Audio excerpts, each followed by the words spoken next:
Pues efectivamente ya tengo 8 monedas. Ni la gran flota Mugiwara ni Dragon. Ambas opciones no cuadraban del todo por aspectos que te comenté la semana pasada, pero es que al final, de cualquier forma, perdimos y ganamos todos. Perdimos porque ninguna de las opciones que habían, incluyendo los piratas de Kurohige, la más lógica entre comillas, fue la correcta, ya que resulta que eran Dorry y Brogy, pero como te digo, también ganamos todos. Dado que se confirma, por si aún existen negacionistas, que nos vamos sí o sí a Elbaf. Hoy ganamos todos. ¿Escuchaste, José Luis? Habrá Elbaf y no hay nada que puedas hacer para detenerlo. Te jodes. ¿Oíste, José Luis? Te jodes. Ahora, ¿cómo llegaron Dorry y Brogy? O mejor dicho, ¿cómo saben que Luffy es el dios del sol Nika? ¿Realmente es por haber visto en el periódico el nuevo cartel de recompensa de Luffy o porque alguien más se lo dijo? Y bueno, seamos sinceros, mi miniatura ya es algo spoiler de por dónde va mi idea a desarrollar, pero más importante aún, ¿realmente vive gente en Paraguay? Como te digo, muchas preguntas y un tema muy interesante para abordar, el de los gigantes, no el de Paraguay, aunque también tiene sus cosas.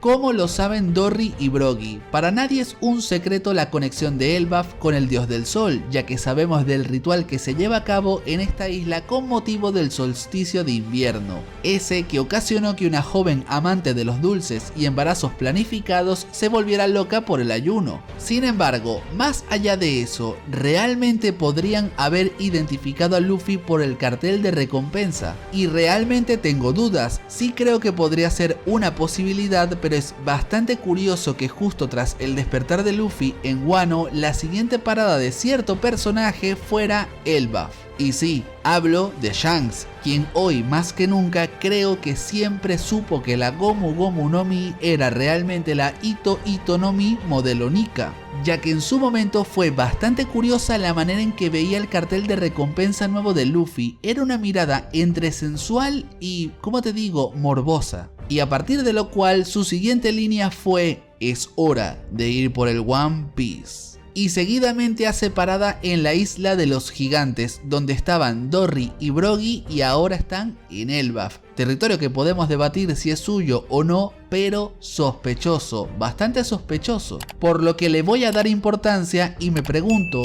¿y si esta parada realmente no tuvo como motivo una borrachera amistosa que terminó con el culo roto de Kid, sino para comentar a los gigantes que el dios del sol Nika había vuelto tras 800 años? Shanks podría haber comentado sobre esto a los gigantes, llegando a oídos de Dorry y Brogy, quienes tras ver en el periódico el incidente que sucedía en Egghead se dirigirían a esta isla no solo por ayudar a Luffy, quien se convirtiera en su amigo hace casi 1000 capítulos, sino a su vez proteger a aquel dios que Elbaf, como otras razas, han esperado por años, Nika, el guerrero de la liberación, el dios del sol. Aun cuando esta opción era totalmente inesperada por gran parte de la comunidad, no es para nada descabellada y está bien hilada de cara a los acontecimientos. No solo por la propia cercanía geográfica de Elbaf con Egghead, sino como te comento, la parada de Shanks en la tierra de gigantes tras ver el cartel. Y curiosamente darnos ese flashback del robo donde un joven Who's Who no entendía qué interés podrían tener en su barco y una simple fruta que te hacía de goma. Y todo empieza a hilarse de cara a que Shanks siempre lo supo, y de hecho fue un tema que te comenté hace más de un año acá. Y es que todo comienza a conectarse a mi modo de ver,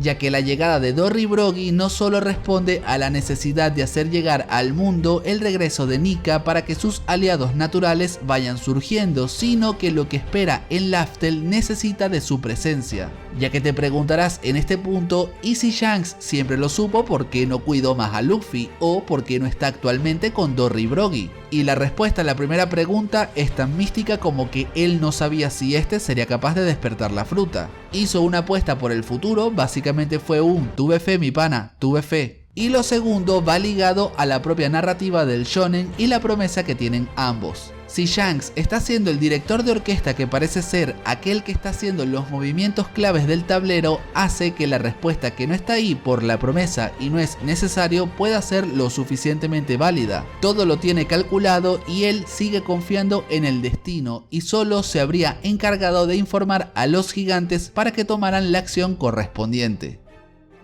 Ahora, entendiendo la lectura que doy a lo de Dory y Brogy, el porqué de su aparición y el propio rol de Shanks, este capítulo nos ha dado alguna pista más de la importancia de Luffy modo Nika para la historia. Y la verdad es que sí, es algo que te comenté hace unos 5 meses con el capítulo 1092. Nika es la respuesta a la energía que busca Vegapunk, aquello que mueve al robot antiguo y que directamente ligue, como muchos, a los latidos de su corazón, a ese cumbiazo salvaje que te hace mover las caderas. Y en el video pasado también te dije, el robot no ha llegado porque Luffy perdió su transformación. Cuando seguramente entre de nuevo en Gear 5, veremos cómo este se reactiva para finalmente entrar en acción. Y bueno, ha ocurrido tal cual, y lo que realmente importa está ahí. Nika es la fuente que le da la energía, sus latidos, su ritmo reactivó a ese gigante de acero. Y ahí está su importancia, lo estás viendo. En ese video de hace meses te lo mencionaba. ¿Qué pasaría si Luffy entra en Gear 5 estando en Laftel, en el reino antiguo? ¿Entiendes ahora lo que pienso? La importancia del propio Luffy podría radicar en que aquello que no pudo hacer Roger al llegar se vincule con la fruta, con Nika como fuente de energía que permita reactivar Laftel.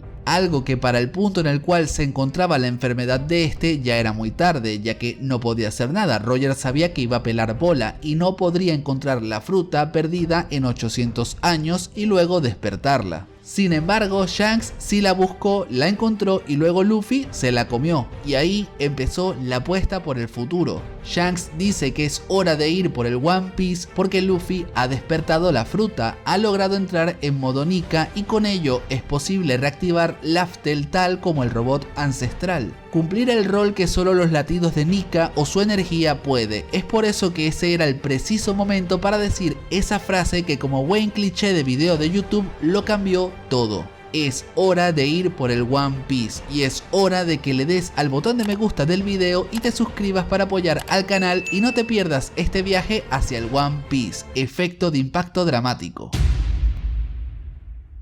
Hablado estos dos puntos, la pregunta ahora es, ¿son Dory y Brogy suficientes? ¿Realmente podrán hacer la diferencia? Y sinceramente, ¿un paraguayo conocerá a otro paraguayo que no sea él mismo? Esto último, mi gente, para pensar. Pero lo primero es que sí, creo que serán suficientes dado que su rol no será el de entrar en la isla como tal, sino despejar la Buster Call, barrer el camino de barcos mientras se produce el escape de Egghead, ya que el otro actor principal del tablero está por entrar en juego, el robot ancestral que sustituirá al Vega Force 1 y permitirá a los Mugiwara salir de esta isla. Y sí, sé que ando súper intenso con este tema de el sustituto del Vega Force 1, pero oye, hasta ahora va fluyendo poco a poco, en parte como he dicho. Por otro lado, tal como te comentaba e imaginaba, si Sanji entraba en acción no tenía muchas expectativas, ya que no puede pelear contra Saturno o Kizaru, y creía que si llegaba a chocar con uno de estos dos sería para mostrar la diferencia que hay aún de nivel. Por lo que sumado a que en Gear 5 a Luffy lo veo peleando más contra Saturn que el propio Kizaru, me surgen varias preguntas. ¿Se viene un 2 contra 1 o quién se encarga de Kizaru? El escenario es bastante caótico, quizás el robot ancestral puede asumir un rol ofensivo y crear un contrapeso a favor, pero lógicamente estamos viendo cómo el arco se construye en torno a generar el camino de salida más que pegarse por pegarse. Aunque eso te ponga morboso, no tiene mucho sentido porque se ve precipitado que veamos caer en este punto tanto a un almirante como un miembro del Gorosei. Por lo que una de las grandes preguntas del capítulo, incógnita, duda, es: ¿el gobierno volverá a perder? ¿El gobierno la volverá a cagar? ¿Volverá a ser humillado? Realmente parece que ha surgido la frase que en un 1 contra 1 jamás, pero jamás, le apuestes al gobierno. Muy realista esto, con sinceridad. Sí, abrumador, simplemente abrumador. Pero sí, todo parece indicar que a menos que ocurra una lectura de objetivo cumplido, esta gente se vuelve a ir a la B. Es decir, a menos que logren matar a Vegapunk, no veo qué más pueden rescatar. Y ojo, la lógica dice que tras volverlo carne en vara se debería morir. Vamos, ese viejo no es ni combatiente ni nada, se debería morir. Pero ¿se atreverá Oda? Dime Dios, ¿te vas a atrever? Yo quiero creer que sí, en serio quiero creer, porque siento que la poca esperanza de victoria que se le puede dar al gobierno pasa porque no sean tan inútiles como siempre. Es decir, que al menos logren conseguir la muerte de Vegapunk, ya que además ocurrió otra cosa que te había comentado también hace tiempo y creía que pasaría por simple sentido común, porque yo me aferré a que el hombre más inteligente del mundo no fuera un imbécil y por ende nos diera algo como una Orden 66, y lo hizo. La lógica decía que tenía que ser así porque cómo era posible que con los vínculos de Vegapunk con los revolucionarios y el poco trasfondo que le vimos no hiciera algo que jodiera toda esta estructura opresora. No tenía sentido y por suerte efectivamente ocurrió. Ahora Bonnie tiene el control de los pacifistas, que por cierto me la jugaría a decir que el collarcito que le dio Vegapunk, que es un regalo supuestamente de Kuma, es el chip de mando. Y eso implica, además de ser un golpe durísimo para el gobierno de cara a la guerra final, ya que no podrán utilizarlos mientras ella sea parte de las fuerzas aliadas, también que incluso corren el riesgo de perder al Serafín de Kuma. Así que el único beneficio que podría llegar a sacar el gobierno de todo esto es matar a Vegapunk.